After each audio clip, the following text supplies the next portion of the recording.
സ്വാഗതം. നമ്മളിന്ന് കസ്റ്റംസ് നിയമത്തിലെ ഒരു പ്രധാന മാറ്റത്തെക്കുറിച്ച് കുറച്ചുകൂടി ആഴത്തിൽ മനസ്സിലാക്കാനാണ് ഒരുമിച്ചിരിക്കുന്നതല്ലേ? അതെ.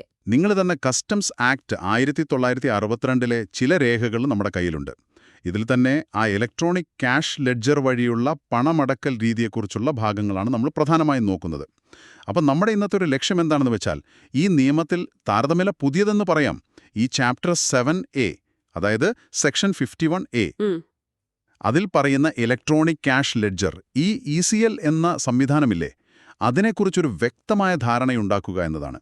എന്തിനാണ് ശരിക്കും ഇങ്ങനൊരു ഡിജിറ്റൽ സിസ്റ്റം കസ്റ്റംസ് പേയ്മെന്റുകൾക്ക് കൊണ്ടുവന്നത്? ശരിയാണ്. ഈ ഇറക്കുമതിയുടെയും കയറ്റുമതിയുടെയും ആ ഒരു ലോകത്ത് ഇത് എങ്ങനെയാണ് പ്രവർത്തിക്കുന്നത്? എന്തൊക്കെ മാറ്റങ്ങളാണ് ഇത് കൊണ്ടുവന്നത്? ശരി, നമുക്കപ്പോൾ ഇതൊന്ന് വിശദമായിട്ട് നോക്കിയാലോ? തീർച്ചയായും. നമ്മൾ ഈ നോക്കുന്ന സെക്ഷൻ 51A, ഇത് 2018 ഭേദഗതി വഴിയാണല്ലോ നിയമത്തിൽ വന്നത്. Act 13 of 2018. അതെ, 2018 അപ്പോൾ ഈ കസ്റ്റംസ് ഡ്യൂട്ടിയും മറ്റു ചാർജുകളും ഒക്കെ അടയ്ക്കുന്ന ആ ഒരു പഴയ രീതിയിലെ അതിൽ നിന്ന് ഇതൊരു വലിയ മാറ്റം തന്നെയാണെന്ന് തോന്നുന്നു. എന്തായിരിക്കും ഇതിന്റെ പ്രധാന കാരണം? പഴയ സിസ്റ്റത്തിന് എന്തെങ്കിലും കുഴപ്പങ്ങളുണ്ടായിരുന്നോ കാര്യമായിട്ട്? തീർച്ചയായും അതൊരു നല്ല ചോദ്യമാണ്. നമ്മൾ അവിടെ നിന്നാണ് തുടങ്ങുന്നത്. ഈ ഇലക്ട്രോണിക് ക്യാഷ് ലെഡ്ജർ സിസ്റ്റം കൊണ്ടുവന്നതിന് പിന്നില് വളരെ വ്യക്തമായ ലക്ഷ്യങ്ങളുണ്ട്. ഒന്നാമതായിട്ട് ഈ കസ്റ്റംസ് നടപടിക്രമങ്ങളൊക്കെ കുറച്ചുകൂടി ലളിതമാക്കണം. പേപ്പർ വർക്കുകൾ കഴിയുന്നത്ര കുറയ്ക്കണം. കാര്യങ്ങൾ ഡിജിറ്റൈസ് ചെയ്യണം. അതൊക്കെ പ്രധാനമാണ്. ശരി. രണ്ടാമതായി, ഇതിലൂടെ ഈ അന്താരാഷ്ട്ര വ്യാപാരമില്ലേ, അത് കൂടുതൽ സുഗമമാക്കുക. ഫെസിലിറ്റേഷൻ ഓഫ് ട്രേഡ്, അതും ഒരു വലിയ ലക്ഷ്യമാണ്. നമ്മൾ ഈ കസ്റ്റംസ് ആക്ടിലെ സെക്ഷൻ 143A നോക്കിയാൽ ഈ വ്യാപാരം സുഗമമാക്കാനുള്ള നടപടികളെക്കുറിച്ച് പറയുന്നുണ്ട്. അപ്പൊ ഈ ഇലക്ട്രോണിക് ലെഡ്ജർ ആ ഒരു ഡയറക്ഷനിലുള്ള ഒരു പ്രധാനപ്പെട്ട സ്റ്റെപ്പാണ്. പഴയ സിസ്റ്റത്തിലാണെങ്കിൽ ഇറക്കുമതിക്കാരോ അല്ലെങ്കിൽ അവരുടെ ഏജന്റുമാരോ ഒക്കെ പലപ്പോഴും ബാങ്കുകളിൽ നേരിട്ട് പോയിട്ട് ചിലപ്പോൾ ചെലാൻ വഴിയോ മറ്റോ ഒക്കെ ഡ്യൂട്ടി അടയ്ക്കേണ്ടി വരും. ശരിയാണ്. അത് ചിലപ്പോൾ സമയമെടുക്കും, കാലതാമസമുണ്ടാവും, അല്ലേ? പിന്നെ ഈ രേഖകളൊക്കെ ഒത്തുനോക്കുന്നതിലും ചിലപ്പോൾ പൊരുത്തക്കേടുകൾ വരാം. അപ്പോൾ ഈ പ്രശ്നങ്ങൾക്കൊക്കെ ഒരു പരിഹാരമായിട്ടാണ് ശരിക്കും സർക്കാർ ഈ ഡിജിറ്റൽ പേയ്മെന്റ് സംവിധാനം കൊണ്ടുവന്നത്. ഇവിടെ നമ്മൾ ഈ നിയമത്തിൽ ബോർഡ് എന്ന് പറയുമ്പോൾ ഓർക്കണം, അത് CBIC ആണ്, central board of indirect taxes and customs. ശരി. അവരാണ് ഇതിന്റെ നടത്തിപ്പിന്റെ മേൽനോട്ടം. ഈ സെക്ഷൻ 51A(1) വന്നാൽ ഇത് പറയുന്നത് എന്താണെന്ന് വെച്ചാൽ, നിയമപ്രകാരം രജിസ്റ്റർ ചെയ്ത അല്ലെങ്കിൽ ബാധിതപ്പെട്ട വ്യക്തികൾ, അതായത് ഇറക്കുമതിക്കാർ, കയറ്റുമതിക്കാർ, അല്ലെങ്കിൽ സർക്കാർ പ്രത്യേകം നോട്ടിഫിക്കേഷൻ വഴി പറയുന്ന വേറെ ആരെങ്കിലും, ഇവരടക്കേണ്ട കസ്റ്റംസ് ഡ്യൂട്ടി, പലിശ, പിഴ, ഫീസ് അല്ലെങ്കിൽ ഈ നിയമപ്രകാരം വേറെ എന്തെങ്കിലും തുകയുണ്ടെങ്കിൽ അതെല്ലാം നിക്ഷേപിക്കുന്നതിനായിട്ട് ഡെപ്പോസിറ്റ് ചെയ്യാൻ ഒരു ഇലക്ട്രോണിക് ക്യാഷ് ലെഡ്ജർ ഉണ്ടാവും, ഒരു കോമൺ പോർട്ടലില്. അപ്പോ അടയ്ക്കേണ്ട പൈസയൊക്കെ ഇതിലേക്ക് മുൻകൂട്ടി ഇടുകയാണ് വേണ്ടത്. അപ്പൊ ഇതൊരു തരം ഡിജിറ്റൽ അക്കൗണ്ട് അല്ലെങ്കിൽ ഒരു വാലറ്റ് പോലെയാണോ? അതെ അതെ. ഈ ഇറക്കുമതിക്കാർക്കും കയറ്റുമതിക്കാർക്കും ഒക്കെ കസ്റ്റംസുമായി ബന്ധപ്പെട്ട പൈസ അടയ്ക്കാൻ വേണ്ടി സർക്കാർ കൊടുക്കുന്ന ഒരു ഓൺലൈൻ അക്കൗണ്ട്. ഏകദേശം അതെ. ലളിതമായി പറഞ്ഞാൽ ഒരു ഡിജിറ്റൽ വാലറ്റ് എന്ന് തന്നെ പറയാം. കസ്റ്റംസ് ആവശ്യങ്ങൾക്ക് മാത്രമുള്ള ഒരു വാലറ്റ്. ഈ മറ്റേതെങ്കിലും തുക എന്ന് പറഞ്ഞതിൽ എന്തൊക്കെ വരാം? ഒരു ഏകദേശ ധാരണ കിട്ടുമോ? അതില് പലതും വരാം. ഇപ്പൊ ഉദാഹരണത്തിന് ലൈസൻസ് ഫീസുകൾ ഉണ്ടാവാം, അല്ലെങ്കിൽ പല സർവീസുകൾക്കും യൂസർ ഫീസ് ഉണ്ടാവാം. ശരി. പിന്നെ കസ്റ്റംസ് സ്റ്റേഷനിലെ ചില ചാർജുകൾ, നിയമലംഘനങ്ങൾ ഉണ്ടായാൽ അതിനുള്ള പിഴകൾ, പെനാൽറ്റികൾ, ചിലപ്പോൾ സാധനങ്ങൾ കണ്ടുകെട്ടുന്നത് ഒഴിവാക്കാൻ അടയ്ക്കേണ്ടി വരുന്ന തുകയുണ്ടല്ലോ, ഫൈൻ ഇൻ ലിeu ഓഫ് കോൺഫിസ്കേഷൻ. അതെ. അങ്ങനെയുള്ള കസ്റ്റംസ് നിയമപ്രകാരം അടയ്ക്കാൻ ബാധ്യതപ്പെട്ട ഏത് തുകയും ഇതിൽ വരാം. പിന്നെ ഈ ലെഡ്ജർ എങ്ങനെ കൃത്യമായി മെയിൻറ്റെയിൻ ചെയ്യണം, പണം എങ്ങനെ നിക്ഷേപിക്കണം, ഇപ്പോൾ നെറ്റ് ബാങ്കിംഗ് വഴിയാണോ കാർഡ് വഴിയാണോ, അതിൻ്റെയൊക്കെ ഡീറ്റെയിൽഡ് ആയിട്ടുള്ള പ്രവർത്തന രീതികൾ എന്തൊക്കെയാണ് എന്നുള്ളതിനൊക്കെ കൃത്യമായ റൂൾസ്, മാർഗനിർദ്ദേശങ്ങൾ CBIC പിന്നീട് പുറപ്പെടുവിക്കും എന്നും നിയമത്തിൽ പറയുന്നുണ്ട്. ശരി. അപ്പോ ഈ ലെഡ്ജറിലേക്ക് പണം നിക്ഷേപിച്ചു. ഇനി ഇതെങ്ങനെയൊക്കെ ഉപയോഗിക്കാം, എന്തിനൊക്കെ ഉപയോഗിക്കാം? വെറുതെ കസ്റ്റംസ് ഡ്യൂട്ടി അടയ്ക്കാൻ മാത്രമാണോ ഇത്? അല്ല. അതാണ് സെക്ഷൻ 51A(2) പറയുന്നത്. ഈ ലെഡ്ജറിൽ എത്ര പൈസയുണ്ടോ, അതായത് നമ്മുടെ വാലറ്റിലെ ബാലൻസ്, അതുപയോഗിച്ച് കസ്റ്റംസ് ആക്ട് 1962, പിന്നെ കസ്റ്റംസ് താരിഫ് ആക്ട് 1975, അതാണ് ഇറക്കുമതി ചെയ്യുന്ന സാധനങ്ങളുടെ ഡ്യൂട്ടി റേറ്റ് ഒക്കെ പറയുന്ന നിയമം. ശരി. അല്ലെങ്കിൽ നിലനിലുള്ള വേറെ ഏതെങ്കിലും നിയമം അനുസരിച്ച് അടയ്ക്കേണ്ട ഡ്യൂട്ടി, പലിശ, പിഴ, ഫീസ്, അല്ലെങ്കിൽ നമ്മൾ നേരത്തെ പറഞ്ഞ പോലത്തെ മറ്റേതെങ്കിലും തുക, ഇതെല്ലാം അടയ്ക്കാം. ഓഹോ. ഒരു ഉദാഹരണം പറഞ്ഞാൽ, നിങ്ങൾ ഇമ്പോർട്ട് ചെയ്ത സാധനങ്ങൾക്ക് ബിൽ ഓഫ് എൻട്രി ഫയൽ ചെയ്യുമ്പോൾ ഒരു ഡ്യൂട്ടി കണക്കാക്കുമല്ലോ. അതെ. ആ ഡ്യൂട്ടി ഈ ലെഡ്ജറിൽ നിന്ന് ഡെബിറ്റ് ചെയ്യാം. ഇനി നിങ്ങൾ ഡ്യൂട്ടി അടയ്ക്കാൻ വൈകിപ്പോയിന്ന് കരുതുക. അപ്പോൾ സെക്ഷൻ 28A പ്രകാരം ഒരു പലിശ വരും. പലിശ ഈ ലെഡ്ജർ വഴി അടയ്ക്കാം. അതുപോലെ നമ്മൾ വെയർഹൌസിൽ സാധനം സൂക്ഷിച്ചിട്ട് ആ ഒരു 90 ദിവസത്തെ സമയപരിധി കഴിഞ്ഞും അവിടെ വെക്കുകയാണെങ്കിൽ ചിലപ്പോൾ എക്സ്റ്റൻഷൻ കിട്ടുമായിരിക്കും. എന്നാലും സെക്ഷൻ 61(2) പ്രകാരം ഡ്യൂട്ടിയുടെ കൂടെ പലിശ കൊടുക്കേണ്ടി വരും. ശരിയാണ്. ഈ പലിശയും ECL വഴി അടയ്ക്കാൻ പറ്റും.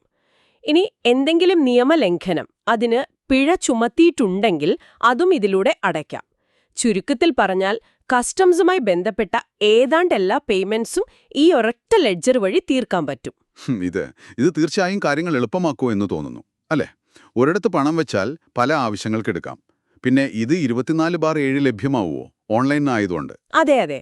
ബാങ്കുകളുടെ സമയത്തിനൊന്നും കാത്തു നിൽക്കണ്ടല്ലോ. അതാണ് ഇതിന്റെ ഒരു പ്രധാന ഗുണം.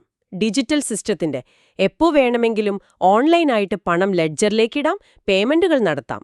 ഇത് തീർച്ചയായും കസ്റ്റംസ് ക്ലിയറൻസ് പ്രോസസ്സിന്റെ വേഗത കൂട്ടാൻ സഹായിക്കും. ഉറപ്പായും. പ്രത്യേകിച്ച് ഈ സമയബന്ധിതമായിട്ട് തീർക്കേണ്ട കയറ്റുമതി, ഇറക്കുമതി കാര്യങ്ങളിലൊക്കെ ഇതൊരു വലിയ ആശ്വാസമാണ്. പക്ഷേ ഒരു കാര്യം ശ്രദ്ധിക്കണം: ഏതൊക്കെ സാഹചര്യങ്ങളിൽ ഏത് രീതിയിൽ, ഉദാഹരണത്തിന് ഏത് പേയ്മെന്റിനാണ് പ്രയോറിറ്റി കൊടുക്കേണ്ടത്, എത്ര സമയത്തിനുള്ളിൽ ഈ പൈസ ഉപയോഗിക്കാം എന്നതിനൊക്കെ ചില കണ്ടീഷൻസും റെസ്ട്രിക്ഷൻസും ഉണ്ടാവാം. അതും റൂൾസ് വഴി സർക്കാർ വ്യക്തമാക്കും. അത് ഒരു തരത്തിൽ ദുരുപയോഗം തടയാനും കണക്കുകളൊക്കെ കൃത്യമായി സൂക്ഷിക്കാനും വേണ്ടിയാണ്. മനസ്സിലായി. അപ്പോൾ ശരിക്കും ഇതൊരു പ്രീപെയ്ഡ് സിസ്റ്റം പോലെ തന്നെ. നമ്മൾ ആവശ്യത്തിനനുസരിച്ച് പണം മുൻകൂട്ടി ലെഡ്ജറിലിടുന്നു, പിന്നീട് ഓരോ ആവശ്യങ്ങൾ വരുമ്പോൾ സിസ്റ്റം തന്നെ അതിൽ നിന്ന് എടുക്കുകയോ അല്ലെങ്കിൽ നമ്മൾ പെർമിഷൻ കൊടുക്കുകയോ ചെയ്യുന്നു. അതെ, കറക്റ്റ്. ഇനി ഒരു സംശയം. നമ്മൾ വിചാരിച്ചതിലും കൂടുതൽ പൈസ ചിലപ്പോൾ ലെഡ്ജറിലിട്ടുപോയി, അല്ലെങ്കിൽ ഒരു ട്രാൻസാക്ഷൻ നടന്നില്ല. അങ്ങനെയൊക്കെ വരുമ്പോൾ ലെഡ്ജറിൽ പണം ബാക്കി വന്നാൽ എന്താവും? അത് സർക്കാരിലേക്ക് പോകുമോ, അതോ നമുക്ക് തിരിച്ചു കിട്ടുമോ? അത് നല്ലൊരു ചോദ്യമാണ്. കാരണം ആരും അധികം അടച്ച പൈസ വെറുതെ കളയാൻ സമ്മതിക്കില്ലല്ലോ. ഇല്ല. അതിനുള്ള ഒരു പ്രൊവിഷൻ സെക്ഷൻ 51(A)(3)ലുണ്ട്. നിയമപ്രകാരം നമ്മൾ അടയ്ക്കേണ്ട ഡ്യൂട്ടി, പലിശ, പിഴ, ഫീസ്, മറ്റു തുകകൾ ഇതെല്ലാം ഈ ലെഡ്ജറിൽ നിന്ന് അടച്ചു കഴിഞ്ഞ ശേഷം ശരി, അക്കൗണ്ടിൽ എന്തെങ്കിലും തുക ബാക്കി വന്നാൽ ബാലൻസ് അതാ നിക്ഷേപിച്ച ആൾക്ക് തിരികെ കിട്ടാൻ, റീഫണ്ട് കിട്ടാൻ അവകാശമുണ്ട്. ആഹാ, അത് നന്നായി. അതെ, നമ്മുടെ ഈ പ്രീപെയ്ഡ് മൊബൈൽ റീചാർജ് പോലെ തന്നെ ഉപയോഗിക്കാത്ത പൈസ നഷ്ടപ്പെടുന്നില്ല. അത് പക്ഷേ നിയമപരമായ വ്യവസ്ഥകൾക്കനുസരിച്ച് റീഫണ്ടായിട്ട് തിരികെ കിട്ടും. ഈ റീഫണ്ട് എങ്ങനെയാണ് കൊടുക്കുക, അതിനുള്ള നടപടിക്രമങ്ങൾ എന്തൊക്കെയാണ്, എത്ര സമയത്തിനുള്ളിൽ കിട്ടും എന്നൊക്കെയുള്ള കാര്യങ്ങളും റൂൾസിൽ വിശദമായി പറയും. ഇത് വ്യാപാരികൾക്ക് ശരിക്കൊരു വലിയ ആശ്വാസമാണ്. കാരണം അവരുടെ വർക്കിംഗ് ക്യാപിറ്റൽ, പ്രവർത്തന മൂലധനം അനാവശ്യമായിട്ട് ഈ ലെഡ്ജറിൽ കെട്ടിക്കിടക്കുന്നത് ഒഴിവാക്കാൻ ഇത് സഹായിക്കുമല്ലോ. തീർച്ചയായും വളരെ സൗകര്യപ്രദവും സുതാര്യവുമായി തോന്നുന്നുണ്ട് ഇത് കേൾക്കുമ്പോൾ. പക്ഷേ വേറൊരു സംശയം. ഇന്ത്യയിലെ എല്ലാത്തരം ഇമ്പോർട്ടർമാരും എക്സ്പോർട്ടർമാരും, വലുതും ചെറുതുമായ എല്ലാ സ്ഥാപനങ്ങളും വ്യക്തികളും നിർബന്ധമായും ഈ ഇലക്ട്രോണിക് ക്യാഷ് ലെഡ്ജർ തന്നെ ഉപയോഗിക്കണോ? അതോ ചിലർക്കിതിൽ നിന്ന് മാറി നിൽക്കാൻ നിയമം സമ്മതിക്കുന്നുണ്ടോ? ഒരു ഉദാഹരണം പറഞ്ഞാൽ, വല്ലപ്പോഴും മാത്രം സ്വന്തം ആവശ്യത്തിന് എന്തെങ്കിലും ചെറിയ സാധനം പുറത്തുനിന്ന് വരുത്തുന്നൊരാൾ, അയാൾക്കും ഈ ECL നിർബന്ധമാണോ? വളരെ പ്രസക്തമായ ഒരു ചോദ്യമാണത്. കാരണം ഈ ഡിജിറ്റൽ സിസ്റ്റം എല്ലാവർക്കും ഒരുപോലെ ആക്സസിബിൾ ആകണമെന്നില്ല, അല്ലേ? പ്രത്യേകിച്ച് ഈ ഗ്രാമപ്രദേശങ്ങളിലൊക്കെയുള്ള ചെറിയ സംരംഭകർക്ക് ചിലപ്പോൾ ബുദ്ധിമുട്ടുണ്ടാവാം. അപ്പോ സെക്ഷൻ 51(A)(4) ഈ വിഷയമാണ് പറയുന്നത്. നിയമമനുസരിച്ച് CBICക്ക്, അതായത് ബോർഡിന് പൊതു താൽപര്യം നോക്കിയിട്ട് ഇത് ആവശ്യമാണ് എന്ന് തോന്നുകയാണെങ്കിൽ ശരി, ഒരു ഒഫീഷ്യൽ നോട്ടിഫിക്കേഷൻ വഴി ഗസറ്റിൽ പ്രസിദ്ധപ്പെടുത്തി ചില പ്രത്യേക വിഭാഗം ആളുകളെ, ക്ലാസ് ഓഫ് പേഴ്സൺസ്, അല്ലെങ്കിൽ ചില പ്രത്യേക തരം സാധനങ്ങളെ, കാറ്റഗറീസ് ഓഫ് ഗുഡ്സ്, ഇവയെ ഈ ഇലക്ട്രോണിക് ലെഡ്ജർ വഴി പേ ചെയ്യണം എന്ന വ്യവസ്ഥയിൽ നിന്ന് പൂർണ്ണമായോ അല്ലെങ്കിൽ ഭാഗികമായോ ഒഴിവാക്കാൻ അധികാരമുണ്ട്. അങ്ങനെയും ഒരു വകുപ്പുണ്ട്. അതെ, അതിനർത്ഥം ചിലപ്പോൾ വളരെ ചെറിയ രീതിയിൽ മാത്രം വ്യാപാരം ചെയ്യുന്നവർ, അല്ലെങ്കിൽ ചില പ്രത്യേക സാഹചര്യങ്ങളിൽ മാത്രം ഇമ്പോർട്ട് എക്സ്പോർട്ട് ചെയ്യുന്നവർ, ഇപ്പോൾ ദുരിതാശ്വാസ സാധനങ്ങളോ മറ്റോ, അല്ലെങ്കിൽ ചില പ്രത്യേക തരം ഉൽപ്പന്നങ്ങൾ, ഇപ്പോൾ ഡിപ്ലോമാറ്റിക് ആവശ്യങ്ങൾക്കുള്ളതോ മറ്റോ, അങ്ങനെയുള്ളവയെ ഈ നിർബന്ധിത ഡിജിറ്റൽ പേയ്മെന്റ് സിസ്റ്റത്തിൽ നിന്ന് ഒഴിവാക്കാൻ സാധ്യതയുണ്ട്. അല്ലെങ്കിൽ അവർക്ക് പഴയ പേയ്മെന്റ് രീതികൾ തുടരാൻ ചിലപ്പോൾ അനുവാദം കൊടുത്തേക്കാം. അതിനുള്ളൊരു വിവേചനാധികാരം ബോർഡിന് നിയമം കൊടുക്കുന്നുണ്ട്. ഇത് ഈ സിസ്റ്റം കുറച്ചുകൂടി പ്രാക്ടിക്കലും ഫെയറുമാക്കാനാണ്. ശരി ശരി. അപ്പോൾ കേട്ടുകൊണ്ടിരിക്കുന്ന നിങ്ങളുടെ ഒരു കാര്യം, നിങ്ങൾ ഒരുപക്ഷെ ഒരു ഇറക്കുമതി അല്ലെങ്കിൽ കയറ്റുമതി ബിസിനസ് ചെയ്യുന്ന ആളായിരിക്കാം, അല്ലെങ്കിൽ അതുമായി ബന്ധപ്പെട്ട് പ്രവർത്തിക്കുന്ന ഒരാളാവാം. ഈ ഇലക്ട്രോണിക് ക്യാഷ് ലെഡ്ജർ നിങ്ങളുടെ ജോലിയെ എങ്ങനെയാണ് ബാധിച്ചത്? ഇത് പഴയ സിസ്റ്റത്തിനേക്കാൾ എളുപ്പമാക്കിയോ, അതോ ഈ ഡിജിറ്റൽ രീതിയിലേക്ക് മാറുന്നതിൽ എന്തെങ്കിലും ബുദ്ധിമുട്ടുകളുണ്ടായോ? നിങ്ങളുടെ അനുഭവം എന്തായാലും ഈ വിഷയത്തിന് കൂടുതലൊരു ഇൻസൈറ്റ് തരും. നമ്മൾ ഈ ഇലക്ട്രോണിക് പേയ്മെന്റ് സിസ്റ്റത്തെക്കുറിച്ച് പറയുമ്പോൾ ഇത് കസ്റ്റംസ് നിയമത്തിലെ മറ്റു ചില വകുപ്പുകളുമായി എങ്ങനെ കണക്റ്റഡ് ആണ് എന്നുകൂടി നോക്കുന്നത് നന്നായിരിക്കും. പേയ്മെന്റ്, റിക്കവറി, പലിശ ഇവയൊക്കെയായിട്ട് ബന്ധപ്പെട്ട കാര്യങ്ങൾ. അതെ. ഉദാഹരണത്തിന് നമ്മൾ നേരത്തെ പറഞ്ഞല്ലോ, സെക്ഷൻ 28AA, ഡ്യൂട്ടി അടയ്ക്കാൻ വൈകിയാലുള്ള പലിശ. കാശുണ്ടെങ്കിൽ ചിലപ്പോൾ സിസ്റ്റത്തിന് തന്നെ അത് ഡെബിറ്റ് ചെയ്യാൻ പറ്റിയേക്കാം. ഓ, ശരിയാണ്. അതുപോലെ സെക്ഷൻ 61(2) പ്രകാരം വെയർഹൌസിൽ വെച്ച സാധനങ്ങൾക്ക് കൊടുക്കേണ്ട പലിശ. ഇനി വേറൊരു പ്രധാനപ്പെട്ട സെക്ഷനാണ് 142, recovery of sum due to government. സർക്കാരിലേക്ക് അടയ്ക്കേണ്ട ഏതെങ്കിലും തുക, ഡ്യൂട്ടിയോ പിഴയോ പലിശയോ എന്താകട്ടെ, അത് പിരിച്ചെടുക്കാനുള്ള നടപടിക്രമങ്ങളാണ് അതിൽ പറയുന്നത്. ഒരാൾ അടയ്ക്കേണ്ട പൈസ അടച്ചില്ലെങ്കിൽ അയാളുടെ കയ്യിലുള്ള പണം, ഇവിടെ ഇപ്പോൾ ECLലെ ബാലൻസ്, അത് സർക്കാരിലേക്ക് കണ്ടുകെട്ടാനോ അല്ലെങ്കിൽ അയാളുടെ മറ്റ് ആസ്തികളിൽ നിന്ന് ഈടാക്കാനോ ഒക്കെയുള്ള കാര്യങ്ങൾ.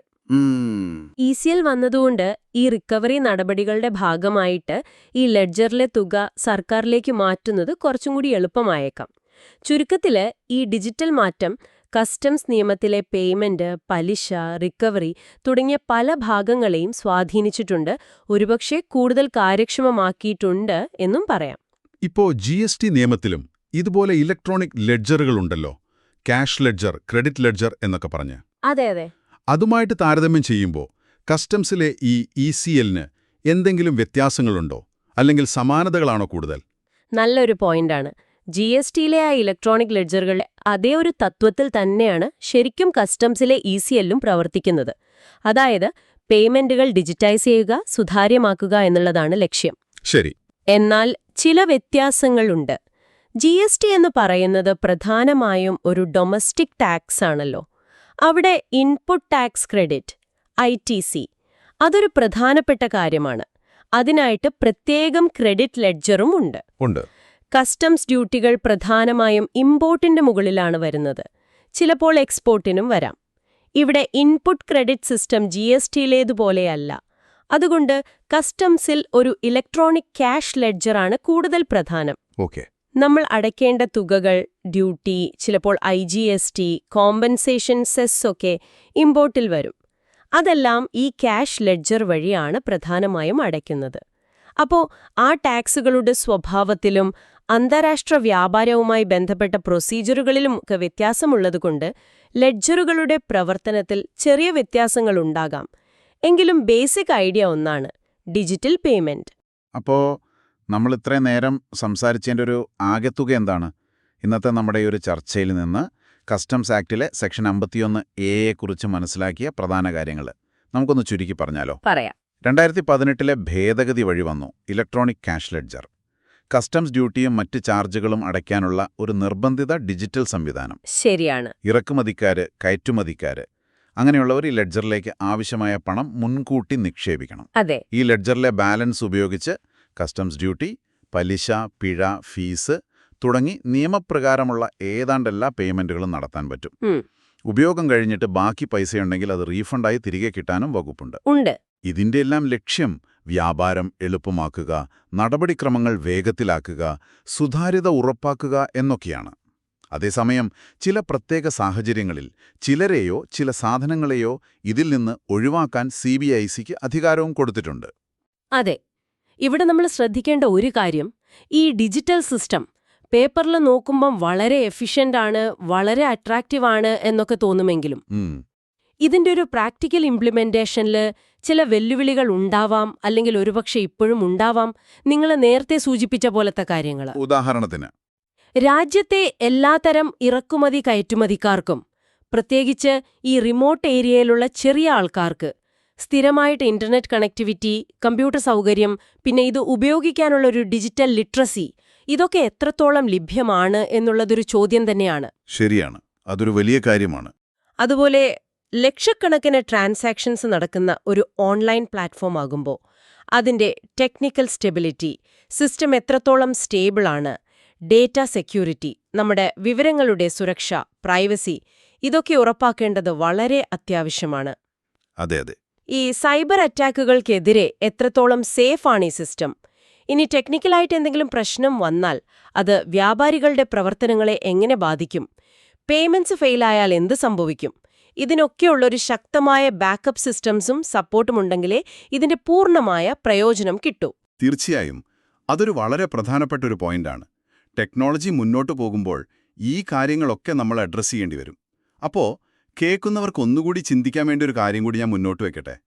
ഈ ഇലക്ട്രോണിക് ലെഡ്ജർ സിസ്റ്റം, അതോടൊപ്പം ചിലപ്പോൾ വന്നേക്കാവുന്ന മറ്റ് ഡിജിറ്റൽ കാര്യങ്ങൾ, ഇപ്പോൾ faceless assessment, single window clearance എന്നൊക്കെ നമ്മൾ കേൾക്കുന്നുണ്ടല്ലോ. ഇതെല്ലാം കൂടി ചേർന്ന് ഭാവിയിൽ ഈ കസ്റ്റംസ് ക്ലിയറൻസ് പ്രോസസ്സിനെ മൊത്തത്തിൽ എങ്ങനെ മാറ്റാൻ സാധ്യതകളുണ്ട്. ഒരു പക്ഷേ എല്ലാ കാര്യങ്ങളും കംപ്ലീറ്റ് ആയിട്ട് ഓൺലൈൻ ആവുമോ? കടലാസ് രേഖകളെ ഇല്ലാതാവുമോ? ഓഫീസർമാരുമായിട്ട് നേരിട്ട് കാണേണ്ട ആവശ്യം കുറയോ? കൂടുതൽ വേഗതയുള്ള എഫിഷ്യൻ്റായ ഒരു ഫ്യൂച്ചറിസ്റ്റ് കസ്റ്റം സിസ്റ്റത്തിലേക്കാണോ നമ്മൾ പോകാനാവും സാധ്യത. അങ്ങനെയെങ്കിൽ അതിന്റെ സാധ്യതകൾ എന്തൊക്കെയാണ്? അതേസമയം മറുവശത്ത് ഇത് തൊഴിലവസരങ്ങളെ എങ്ങനെ ബാധിക്കാം? ഈ ഡിജിറ്റൽ ഡിവൈഡ് കൂടുതൽ പ്രശ്നമാകുമോ? ഈ ചോദ്യങ്ങളൊക്കെ തീർച്ചയായും കൂടുതൽ ആലോചിക്കേണ്ട വിഷയങ്ങളാണ്. ശരിയാണ്. കസ്റ്റംസ് നിയമത്തിലെ ഇലക്ട്രോണിക് ക്യാഷ് ലെഡ്ജർ എന്ന ഈയൊരു വിഷയത്തിൽ നിങ്ങൾ നൽകിയ ഈ സ്രോതസ്സുകളെ അടിസ്ഥാനമാക്കി ഇത്രയും കാര്യങ്ങൾ മനസ്സിലാക്കാൻ ഞങ്ങളോടൊപ്പം കൂടിയ നിങ്ങൾക്ക് നന്ദി. നന്ദി. അടുത്ത തവണ പുതിയൊരു വിഷയവുമായി നമുക്ക് വീണ്ടും കാണാം.